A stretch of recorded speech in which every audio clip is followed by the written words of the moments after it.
Ma communication s'intitule « Écrire sur une ligne imaginaire, l'univers littéraire de Javier Vasconès ». Alors, je souhaite bien évidemment tout d'abord remercier les organisateurs, Emmanuel Sinardet et Alexis Sierra, qui m'ont invité à participer à cette journée d'études. Et soyez-en assurés, je regrette vraiment de ne pas être présente physiquement avec vous, parce que c'est un peu étonnant de parler toute seule chez moi, mais c'est un moyen en tout cas d'être avec vous et de partager cette journée d'études. Alors, le romancier équatorien Javier Vasconès, qui est né en 1946, a souvent parlé dans les entrevues qu'il a accordées ainsi que dans ses romans et nouvelles de la difficulté d'écrire dans le pays de la ligne imaginaire selon sa fameuse formule. Sa stratégie d'écriture pour contrer cet inconvénient majeur et lutter contre l'invisibilité qui accable ses productions est double. Jusqu'à présent, il s'attachait entre autres à remodeler la géographie du pays. Par exemple, l'Équateur était relié dans ses textes aux grandes villes du monde entier. Quito, dans la nouvelle Un extraño en el puerto, devient ainsi un port maritime au milieu des Andes. Dans la nouvelle La Carta Inconclusa, Quito et Barcelone sont reliés par le truchement d'une lettre envoyée par le narrateur à un personnage qui vit dans la capitale équatorienne.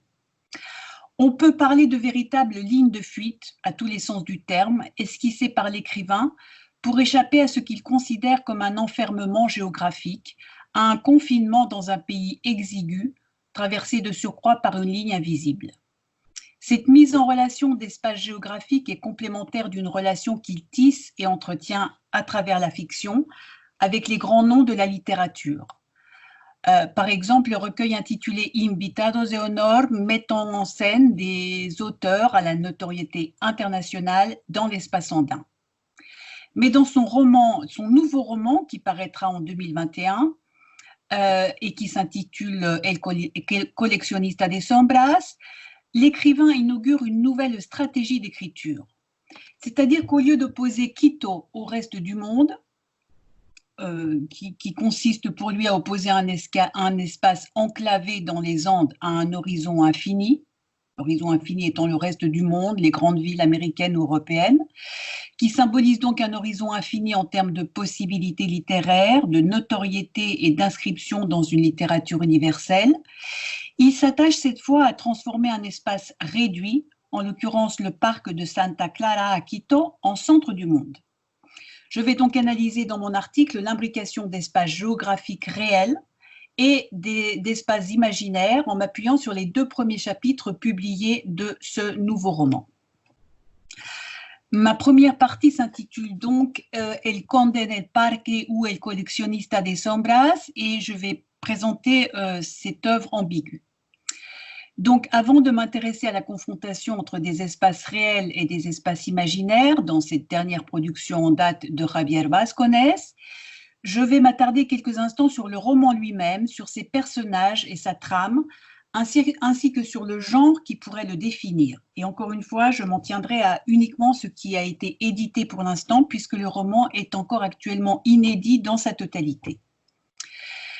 Si Javier Vasconès présente cette dernière production comme un roman, il sème d'emblée une confusion certaine en se mettant en scène dans le récit.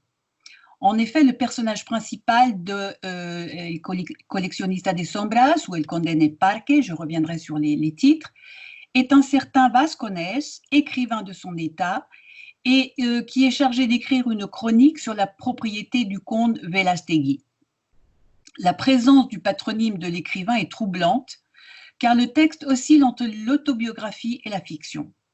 On retrouve par ailleurs dans ce texte plusieurs personnages qui peuplent déjà les œuvres antérieures de l'écrivain, par exemple le fameux Dr Kronz qui apparaît dès le 2e chapitre du roman, chapitre publié.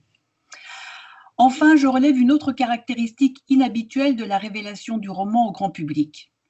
Ce roman est en effet publié en plusieurs temps. Les 2 premiers chapitres paraissent d'abord en 2018 sous le titre El conde en el parque, comme ce que j'ai voulu nommer un ballon d'essai destiné peut-être à attiser la curiosité du public ou à encourager l'auteur dans son entreprise de livrer une production littéraire ambiguë entre fiction et autobiographie, entre recueil de réflexions sur la littérature et analyse introspective d'un écrivain. L'auteur explique ce choix d'une publication partielle en ces termes dans un entretien inédit qu'il m'a accordé. Por primera vez voy a hablar no solo de un conde, sino que en esta novela es la primera vez que Vasconés, yo, va a abordar el tema de la literatura y su relación con otros escritores. Cette première publication partielle du roman est accompagnée d'un sous-titre très intéressant.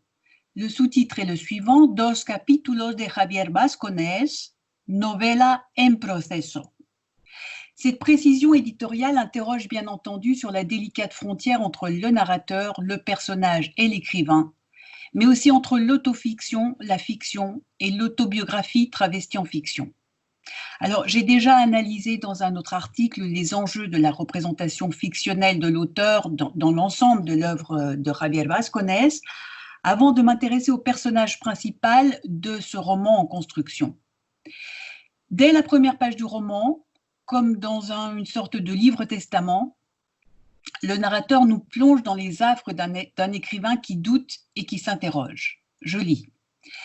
C'est vraiment la toute première ligne du roman. Se le había ocurrido que para escribir debía disfrazarse con el ropaje de otros escritores. Incluso era posible que Vasconés deseara nutrirse con lo más elocuente y esmerado de esa escritura, tratando de imitarlos y subrayando algo de su estilo. Alors, le roman est bien centré, ce nouveau roman est bien centré, comme le révèlent ses premières lignes, autour d'un questionnement sur la littérature et sur l'écriture. Il s'agit ici pour le romancier de livrer le fruit de ses réflexions, mûries depuis une vie d'écriture à Quito. Et tous les termes de prédilection de l'écrivain équatorien sont convoqués dans ces deux premiers chapitres publiés. C'est-à-dire ces thèmes de prédilection qui sont l'exil au sein même de Quito, les auteurs de référence qui sont vénérés, copiés, la duplicité, l'enfermement dans un pays qui porte le nom du lien invisible, la pérennité d'une œuvre et de son auteur, et bien d'autres thèmes. Le personnage écrivain y apparaît épuisé, inquiet, terriblement seul, désabusé, exilé et confiné. Pardonnez-moi pour ce dernier participe passé qui souligne que j'ai écrit l'article pendant le confinement. Vasconés, dans cette publication partielle de 2018, est à la fois l'auteur et le sujet de ce récit inachevé, à peine ébauché. Mais si l'écrivain fait état dans le roman de ses relations complexes avec la littérature, on peut souligner le soin qu'il prend à annoncer l'œuvre à paraître. C'est ainsi qu'il publie à nouveau le premier chapitre, le premier chapitre de ce futur roman à éditer, dans le dernier numéro d'une revue à caractère scientifique qui s'intitule Les Ateliers du SAL, qui est la revue en ligne du séminaire Amérique latine, d'où l'acronyme SAL, publié par le laboratoire du CRIMIC de l'université Paris-Sorbonne.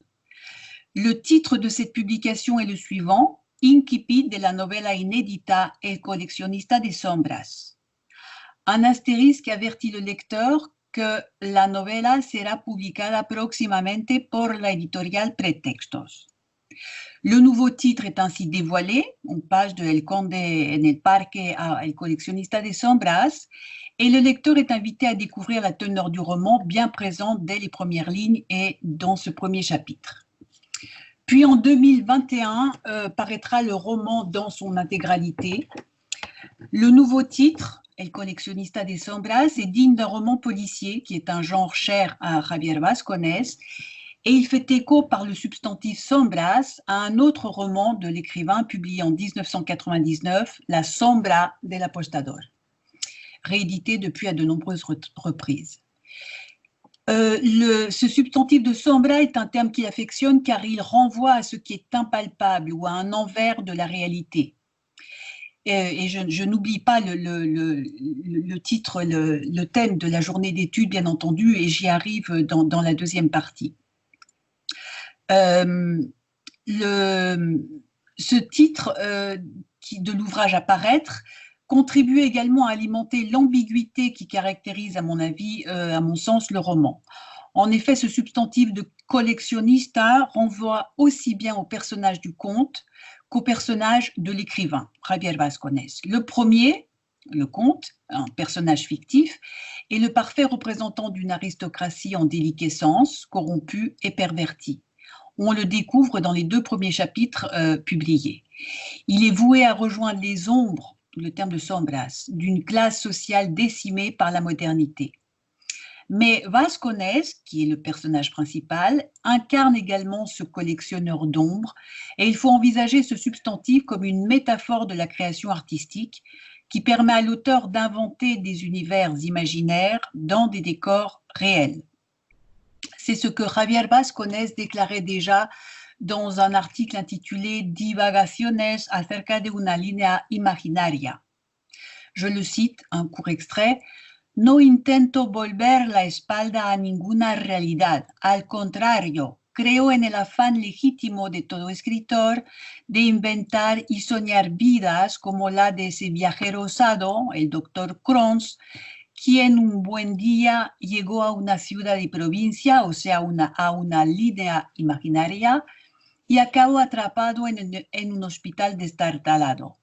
O más aún, mantengo vivo el deseo de inventar un puerto en una ciudad andina gracias a la visión de un hombre recluido en el estudio de una casa. Fin de la citation.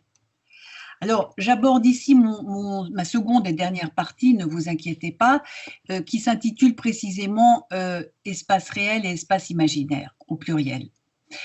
Et je sais que c'est l'objet véritable de la journée d'études, mais je ne pouvais pas faire l'économie de cette présentation du roman, à paraître encore une fois, qui est publié partiellement, roman qui emprunte beaucoup au procédé du roman feuilleton du 19e, puisqu'il est publié en plusieurs moments, et qui en dit long sur le savoir-faire de l'écrivain en matière de création d'un événement littéraire et sur son art de rendre visible ce qui est encore invisible.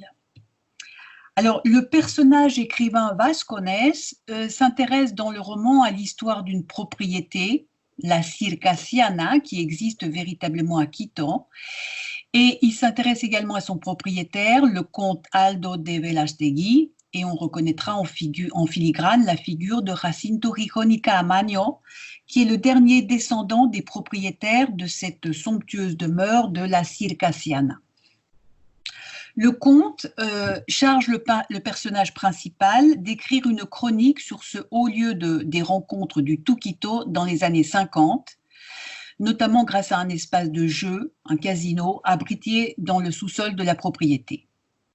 Alors, le procédé de mise en abîme est d'emblée évident. Le texte est écrit par un personnage écrivain qui écrit lui-même un texte.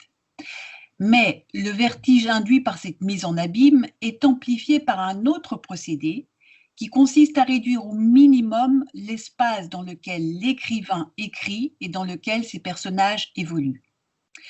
Tout l'espace du récit est circonscrit dans les limites du quartier de Santa Clara, là où vivent Vasconès le personnage et Javier Vasconès l'auteur. Cette volonté de rétrécir l'espace qui est décrit dans la fiction à un espace réel qui se réduit à une partie d'un quartier de la capitale équatorienne relève d'une stratégie tout à fait assumée par l'écrivain.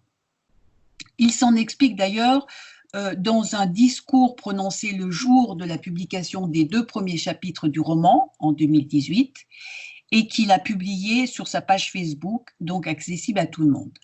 Je le cite. Un día me pregunté, ¿por qué no dar otra vuelta de tuerca? ¿Por qué no apostar por un escenario aún más minimalista, convirtiendo a un parque, al Parque de Santa Clara, en el escenario de una novela? ¿Por qué no reducir el espacio y desarrollar la idea de un bonsái?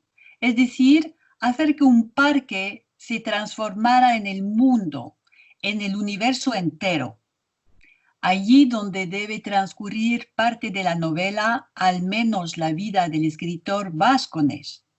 Así pues, ese fue el germen, la idea inicial para escribir acerca del parque, como si este fuera el centro del universo.